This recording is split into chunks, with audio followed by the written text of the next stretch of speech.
pertemuan kali ini kita membahas tentang statistika dasar mengenai aturan Stargess.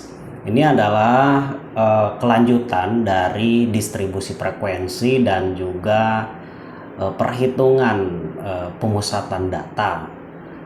Teman-teman bisa perhatikan baik-baik di video ini, baik teorinya maupun praktek cara mengaplikasikan atau menghitung atau mencari menggunakan aplikasi Excel.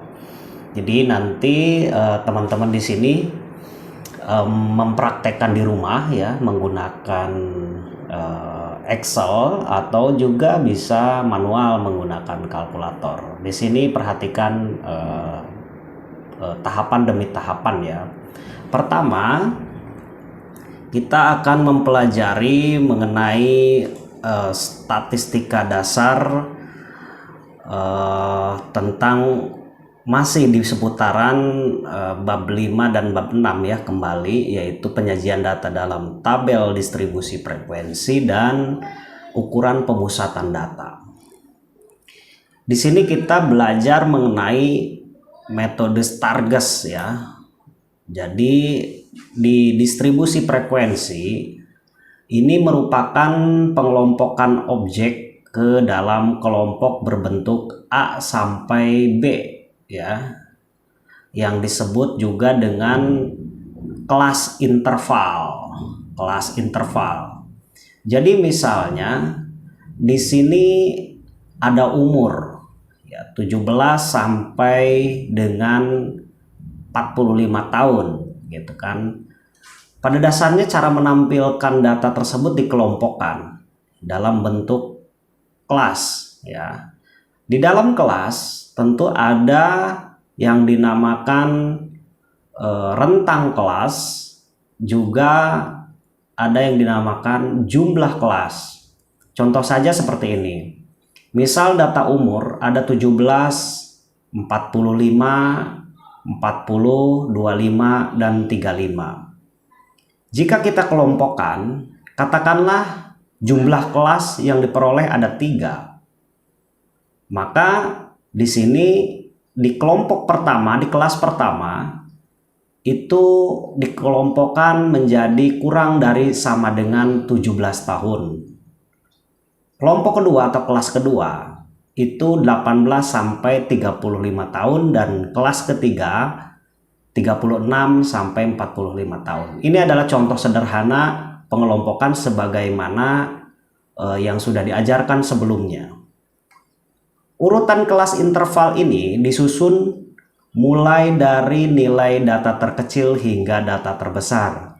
Jika kita tidak tahu bagaimana cara membuat kelas, berapa selang panjang kelas, range-nya berapa yang ideal, maka metode Stargess ini digunakan sebagai cara langkah objektif secara perhitungan, di mana untuk menghitung dengan metode Stargess ini ada 3 langkah utama yang perlu diketahui untuk membuat daftar distribusi frekuensi, di mana di sini yang pertama adalah menentukan rentang ya, menentukan rentang kelas atau panjang kelas, yaitu tiada lain dari data terbesar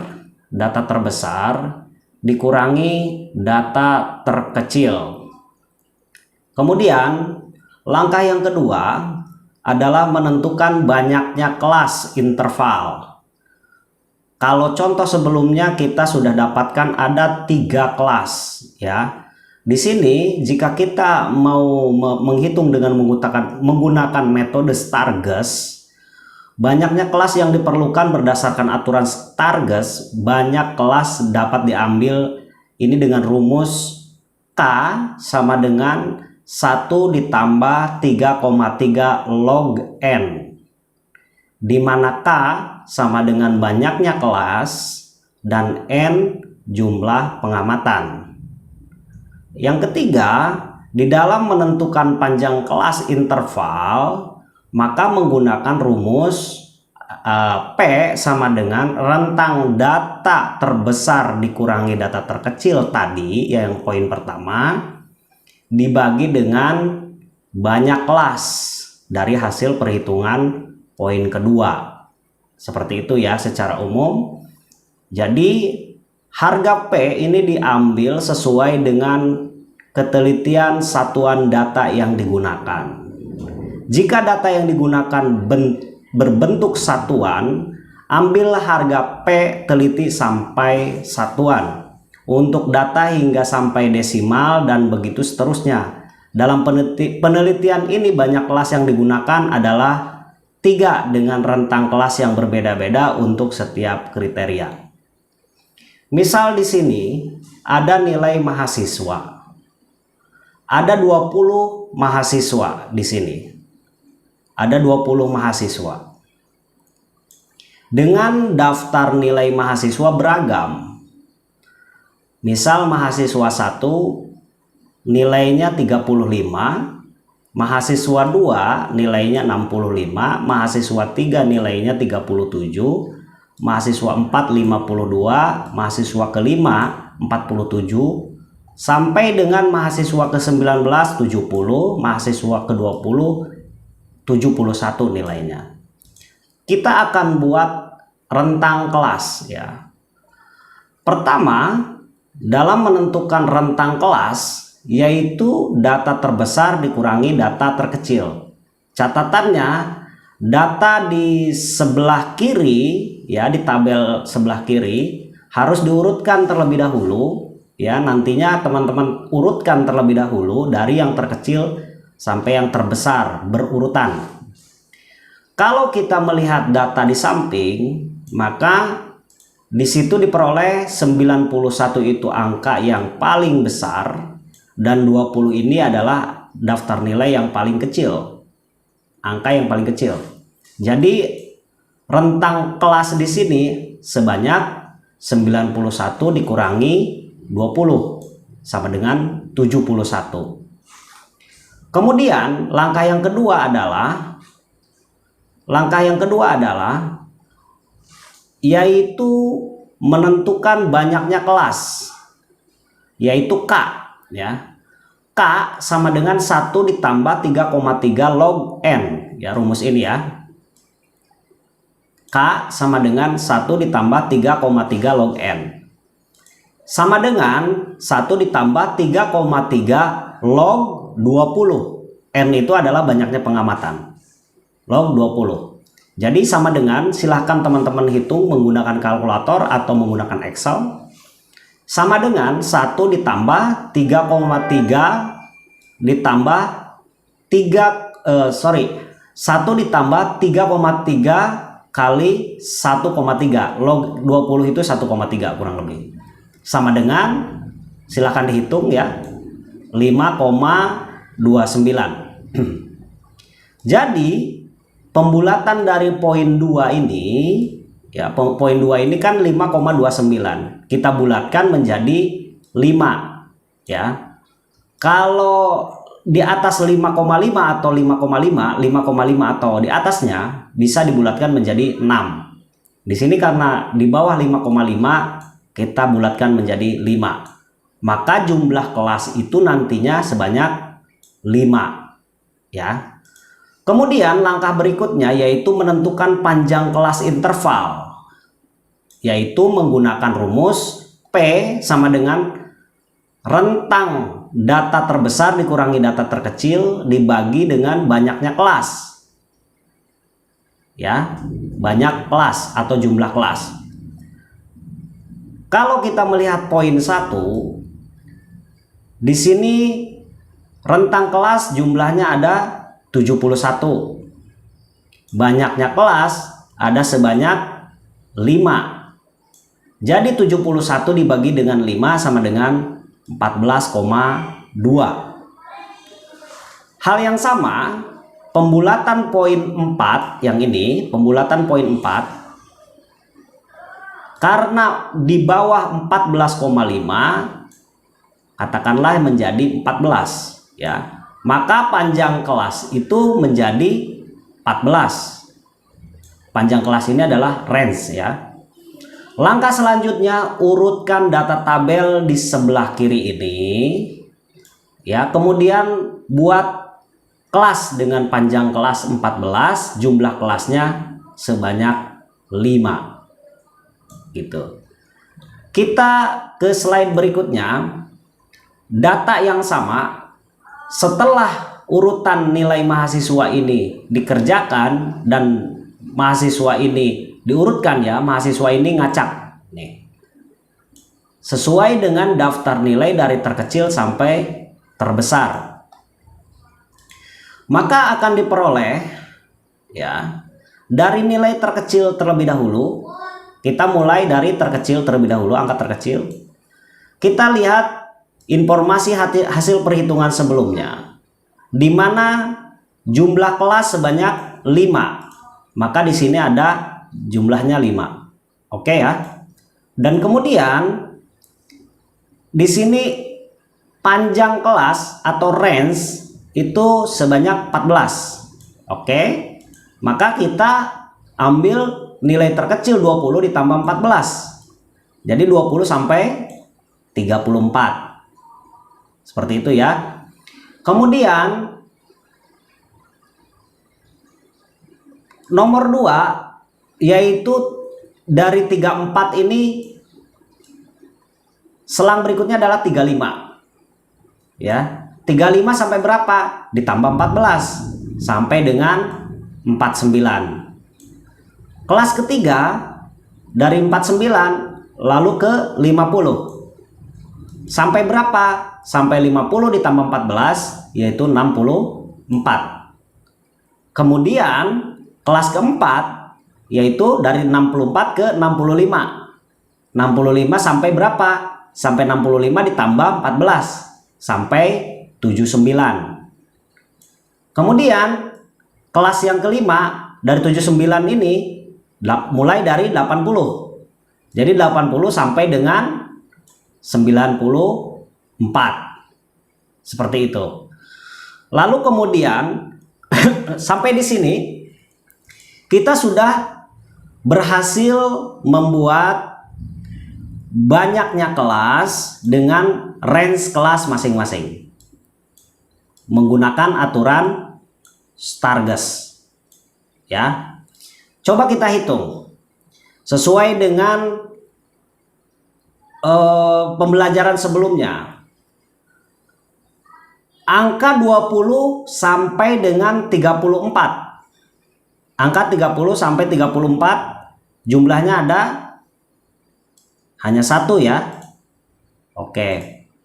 Kemudian 35 sampai 49, 35 sampai 49 ada 3.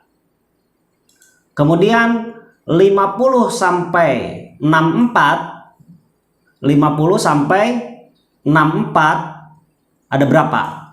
1, 2, 3, 4, 5. Ada 5. Kemudian jumlah 65 sampai 79, 65 sampai 79 ada berapa?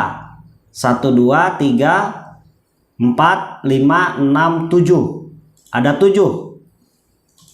Dan 80 sampai 94 ada 1, 2, 3, 4. Ada 4. Jadi totalnya ada berapa? Ada 20. Ya, total pengamatan ada 20.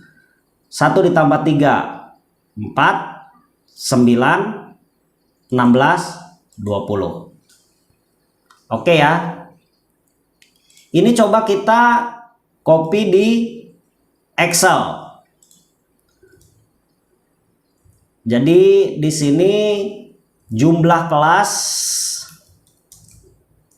ada jumlah ini ada 135 13574 ya. Totalnya berapa? Silakan sambil dihitung ya. Totalnya sum kalau di Excel sama dengan ke atas enter ada 20. Oke ya. Jadi di sini ada 20 totalnya. Kemudian kita coba hitung persentase.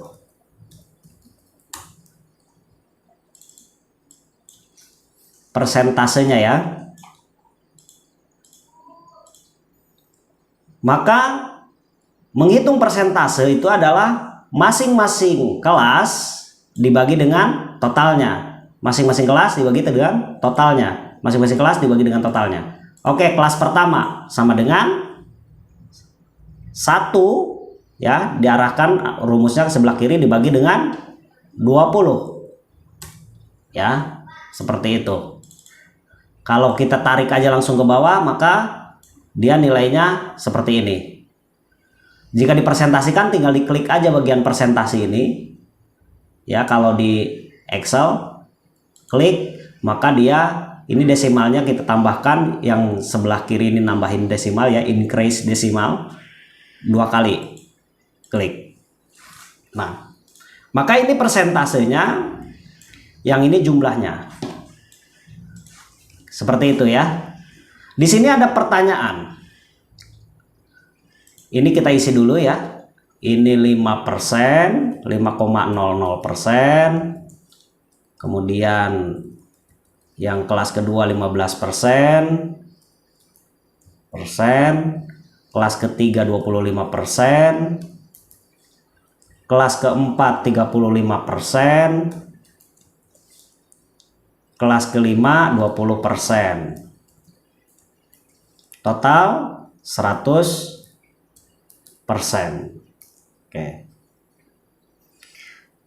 Pertanyaan selanjutnya, buat grafik bar chart dalam bentuk jumlah.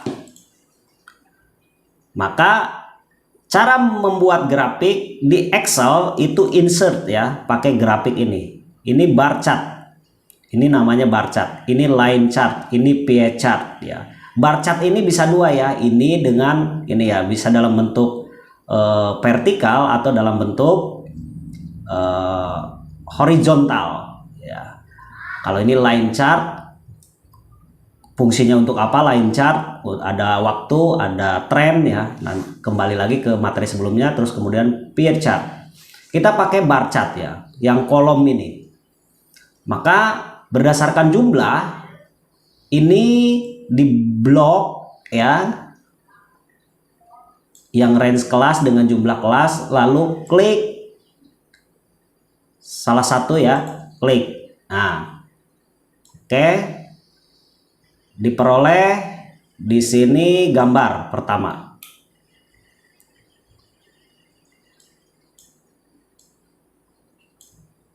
Oke ya, untuk memilih mana yang tepat cara menampilkan, barangkali ingin memilih model yang lain, di sini ya, klik di bagian chart layout ya, chart layout di sini ya. Misalkan kita pilih yang pertama seperti ini, yang kedua seperti ini, nah, atau yang ketiga seperti ini, atau seperti ini gitu. Boleh dua-duanya seperti ini, lebih lengkapnya lebih bagus ya. Jadi ini seriesnya kita klik aja, series klik lalu di delete ya.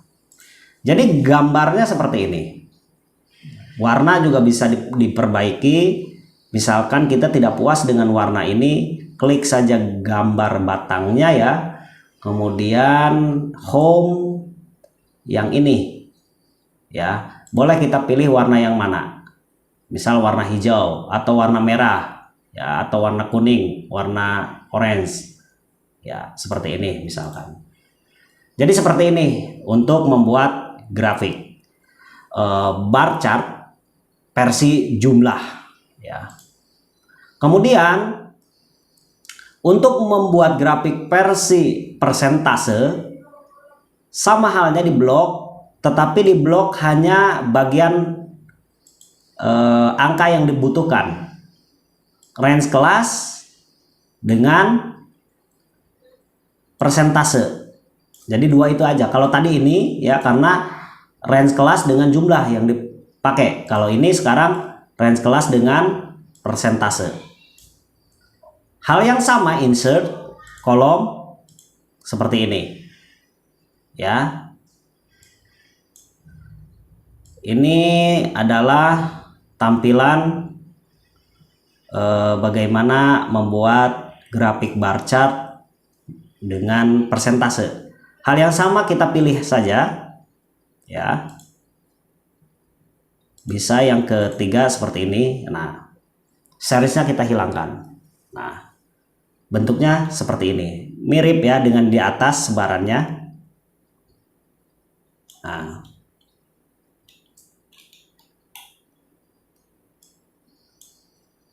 jadi kalau kita lihat mirip, grafiknya mirip. Hanya yang satu bentuk jumlah, yang satu bentuk persentase. Baik, ini dua pertanyaan ini sudah terjawab. Kemudian buat grafik pie chart dalam bentuk jumlah dan dalam bentuk persentase ya. Hal yang sama kita membuat, kita copy dulu yang ini ke bawah ya, supaya kita lebih jelas lagi.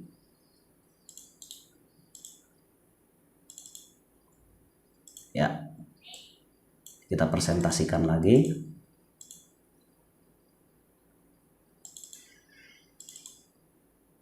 Nah,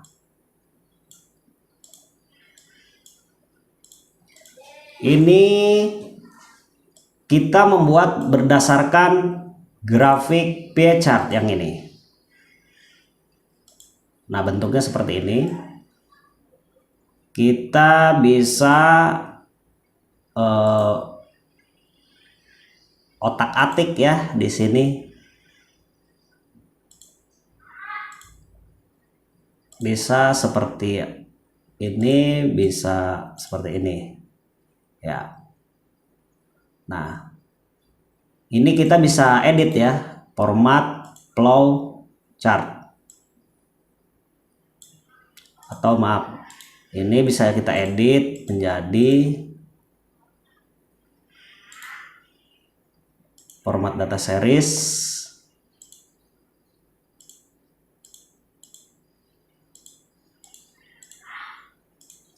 Oke, kita format apa? Data labels. Ini value keluarkan sudah ya, persentase tidak usah. Kita perbesar. Nah, jadi ini kita bold misalkan. Jadi yang range 20 sampai ini 34 ada satu, range 35 sampai 49 ada 3 di sini ya. Seperti itu bentuknya.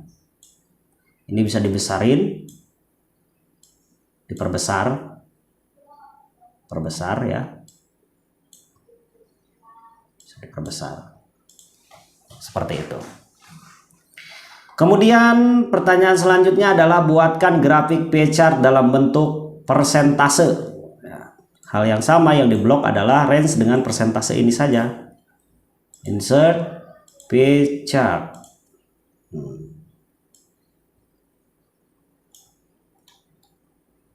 Ini juga sama, diklik 2 kali, pilih yang mana. Oke. Kemudian ini kita tarik di sini. Ini delete.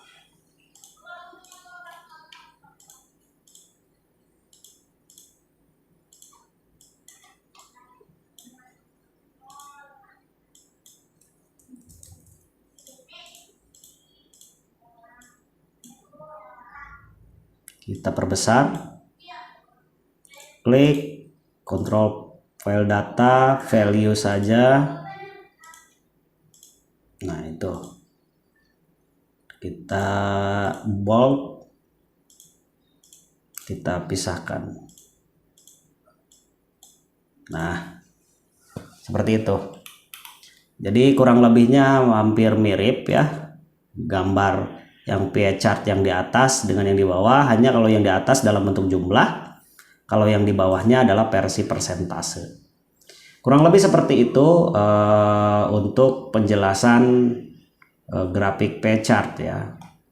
Maaf, ini belum dikasih keterangan untuk labelnya ya. Oh ini ya,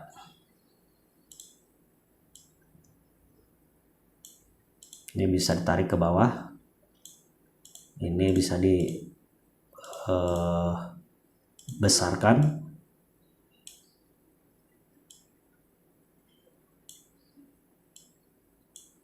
Seperti itu. Jadi ini keterangannya. Ini juga sama. Ini di delete aja chart tilenya. Ini dikebawahkan. Ini dibesarin.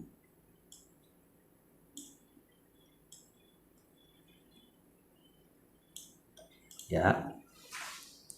Jadi kurang lebih sama. Ini keterangan di bawahnya masing-masing. Baik, sampai di sini ya. Kemudian kita coba menghitung, cari nilai X minimum. X minimum. X minimum.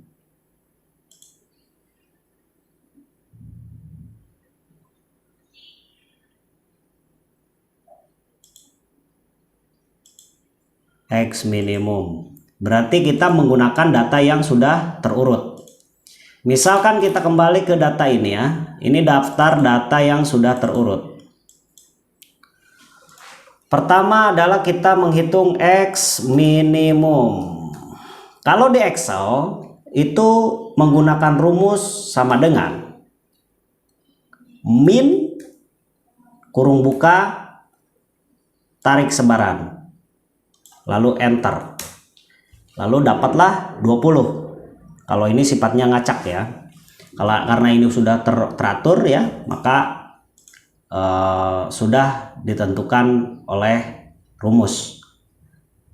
Ini nanti hitung Q1, Q2, Q3, X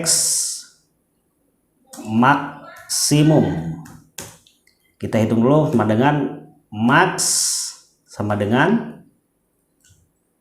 tarik ke atas, enter, 91. Oke. Berarti di sini X minimum sama dengan berapa? 20, dan X maksimum sama dengan 91. Q1 ini ada berapa? 20. Kita cari Q2 dulu ya. Q2 ada 20. 20 itu kira-kira kalau dibagi 2 10 ya. 10 ada 10 pengamatan. Kita lihat di sebelah sini count 10. Kalau kita bagi 2 ke bawah 10 ya. Ini juga 10. Tapi angkanya tidak ada, maka kita salah membagi, berarti bagi 9. Oke, 9 kita pisahkan. Lalu kemudian ini juga 9 kita pisahkan. Berarti sisa ada 2 nilai. Ya, ada 2 angka di sini. Maka sesuai dengan teori yang diajarkan sebelumnya, maka sama dengan angka yang pertama ditambah angka yang kedua dibagi 2. Jadi ini adalah Q2-nya 67,5. Dapat di sini Q2-nya sama dengan 67,5. Kita cari Q1. Q1 ini ada 9. Berarti sudah jelas sebelah kiri 4 ya. Kita pisahkan. Sebelah kanan 4. Kita pisahkan. Berarti tersisa 52. Berarti Q1 sama dengan 52.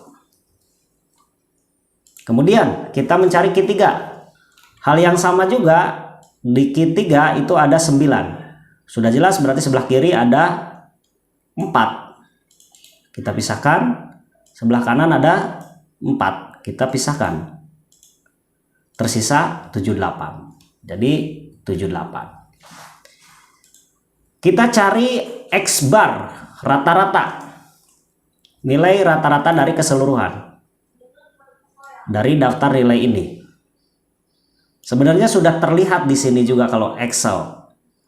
Average itu rata-rata, berarti 63,3 ya. 63,3. Silakan teman-teman hitung. Sekarang tinggal standar deviasi simpangan baku dari sampel. Ya. Kalau di Excel itu lebih mudah. Standar deviasi sama dengan stdef ya, bisa ya lebih cepat seperti itu, lalu kurung buka ke atas, enter. Nah, ini adalah standar deviasi. Silakan dihitung dengan rumus manual, di kalkulator juga boleh. Kalau di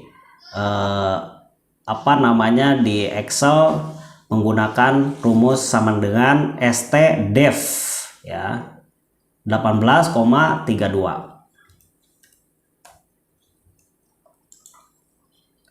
Ya, demikian ya penjelasan tentang bagaimana cara menggunakan metode Stargess dalam mengelompokkan data tunggal ya, sehingga menjadi bentuk kelas ya, untuk menentukan jumlah kelas dan untuk menentukan panjang kelas masing-masing kelasnya. Terima kasih untuk mata kuliah statistika dasar metode Stargess seperti itu. Saya Asep Saifuddin, SSIMM. Wassalamualaikum warahmatullahi wabarakatuh.